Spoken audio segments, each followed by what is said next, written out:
الحمد لله رب العالمين۔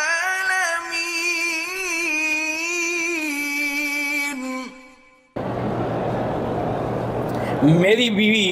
7-8 سال سے صرف 2 دن کے لیے میرے گھر آتی ہے، نوکری کو گھر بسانے پر ترجیح دیتی ہے، بار بار سمجھانے کے باوجود نہیں سمجھی، طلاق کا حق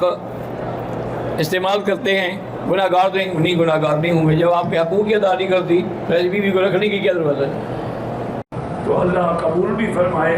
اور دل سے دعائیں کریں کہ اللہ ہر مسلمان کو استقبال رمضان کی توفیق عطا فرمائے،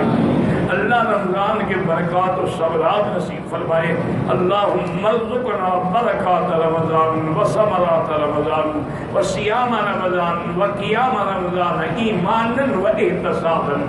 اور اللہ سب ظاہری باطنی روحانی جسمانی بیماریاں دور فرمائے، بیماروں کو شفا عطا فرمائے۔ کوشش کریں رمضان میں جس قدر ممکن ہو، ایک تو ہے عمرہ،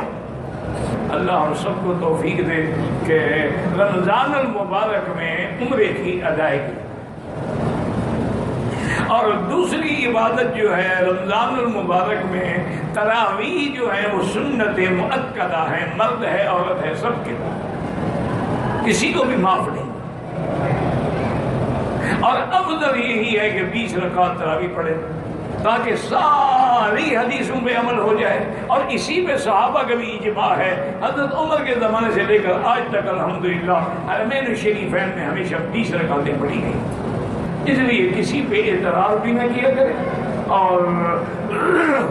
جان بھی نہ چھڑایا کریں کہ چلو جی 8 پڑھ کے جان چھڑائے، نہیں، کوشش کریں کہ 20 تراویح پڑھیں، اور جن کو اللہ 20 تراویح نصیب فرما دے وہ تہجد کی نماز بھی گھر میں پڑھے۔ افضل تہجد کے لیے یہی ہے کہ علیحدہ پڑھے اور گھر میں پڑھے، اور تاکہ اس کے اللہ کے درمیان میں ہو اور کسی کو پتہ ہی نہ ہو کہ پڑھی ہے کہ نہیں پڑھی۔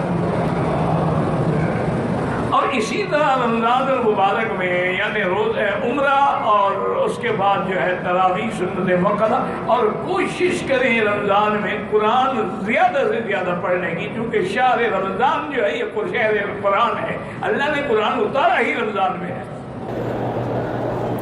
مولانا فضل الرحمان صاحب نے حافظ اختر علی صاحب کو چنا ہے اپنی پارٹی میں، اللہ سب کو کامیاب کرے، خاص طور پر یہ دینی لوگ جو ہیں دعا کریں یہ کامیاب ہوں، کیونکہ یہ آئیں گے تو دین استقامت اختیار کرے گا۔ 3 دن پہلے مدینہ منورہ سے رات 10:30 بجے مکہ پہنچے، سامان وغیرہ شفٹ کر کے رات 1 بجے عمرہ کیا، سر وغیرہ منڈوایا، اگلے دن دوبارہ عمرہ کیا، مگر سر نہیں منڈوایا، وہ دم پڑ گئی۔ جتنے دفعہ عمرہ کرو گے سر منڈانا پڑے گا، چاہے بال ہوں یا بال نہ ہوں۔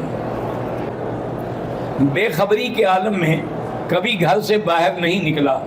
کشمیر سے عمرہ کرنے آیا،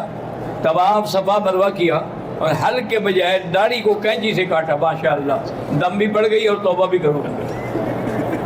یعنی یہاں تو صرف داڑھی کاٹنے آئے ہو۔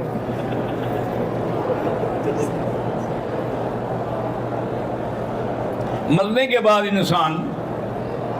اپنے اہل و عیال سے جدائی کے سبب سے واقف ہوتا ہے، اس کو پتہ بھی ہے کہ مجھے موت کیسے آئی ہے اور مجھے کیا اللہ نے انعام دیا ہے،